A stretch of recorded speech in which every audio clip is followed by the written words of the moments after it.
নমস্কার, Mona Lisa mini কিচেনে সকলকে স্বাগত। যারা যারা এখনও আমার চ্যানেলটি সাবস্ক্রাইব করেননি, ভিডিওগুলি ভালো লাগলে অবশ্যই চ্যানেলটি সাবস্ক্রাইব করে দেবেন। আর আমার বন্ধুরা যারা আমার পাশে আছেন তারা আমার ভিডিওগুলি দেখে অবশ্যই কমেন্ট করে জানাবেন কেমন হচ্ছে রান্নাগুলি, তাতে আমি আরও নতুন নতুন ভিডিও আপলোড করার উৎসাহ পাব। আজকের রান্না 2 থেকে 5 বছর বয়সী ছোট বাচ্চাদের জন্য। ছোট বাচ্চাদের অতিরিক্ত তেল মশলা ঝাল কিছুই দেওয়া যায় না, তাই জন্য তাদের জন্য পুষ্টিকর এবং সুস্বাস্থ্যকর খাদ্যই আমরা মায়েরা বরাদ্দ করি। তারই একটি রেসিপি আজকে নিয়ে চলে এসেছি, জ্যান্ত রুই মাছের পাতলা ঝোল, যা আমরা দুপুরে কিংবা রাতে ভাত দিয়ে বাচ্চাদের খাওয়াতে পারি। রান্নাটি করার জন্য লাগছে পেঁপে এবং আলু। পেঁপেগুলিকে আমি ছোট ছোট করে কেটে নিয়েছি এবং আলুগুলিকেও ছোট করে কেটে নিয়েছি।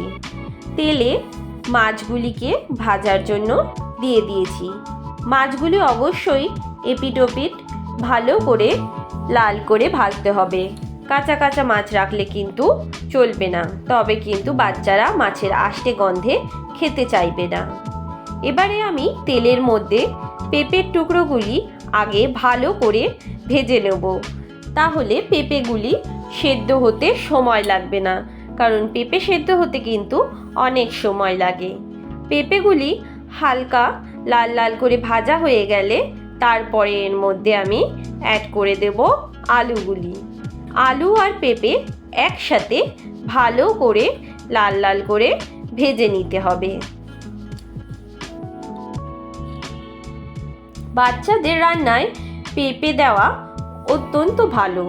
পেঁপেতে রয়েছে প্রচুর পরিমাণে ভিটামিন সি এবং বাচ্চাদের অনেকেরই কনস্টিপেশনের সমস্যা হয়, তাই পেঁপেতে কনস্টিপেশন কিন্তু দূর হয়। তাই পেঁপে খাদ্য তালিকায় রাখা কিন্তু অত্যন্ত জরুরি।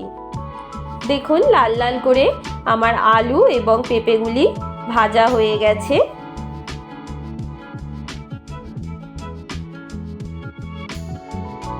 এবারে আমি দিয়ে দিলাম স্বাদ অনুযায়ী লবণ। বাচ্চাদের খাবারে সবসময় লবণ এবং হলুদের পরিমাণ কিন্তু স্বাভাবিকের তুলনায় কমই দিতে হবে। আমি এখানে হলুদ দিয়ে দিলাম, 1 চিমটা হলুদ ব্যবহার করেছি। হলুদ দেওয়ার পরে ভালো করে সবজিগুলি নাড়াচাড়া করে ভেজে নেব।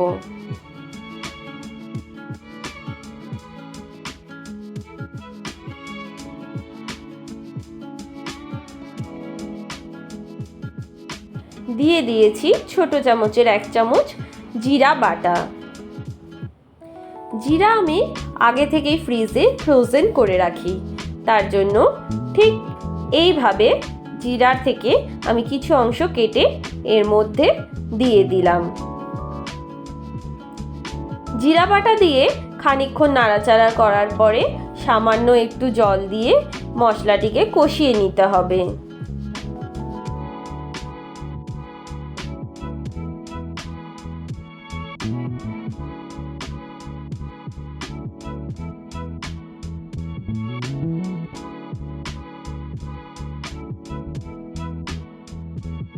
ভালো করে কষানোর পর এর মধ্যে পরিমাণ মতো জল অ্যাড করে দেবেন, যতটুকু আপনার বাচ্চার ভাত খেতে প্রয়োজন।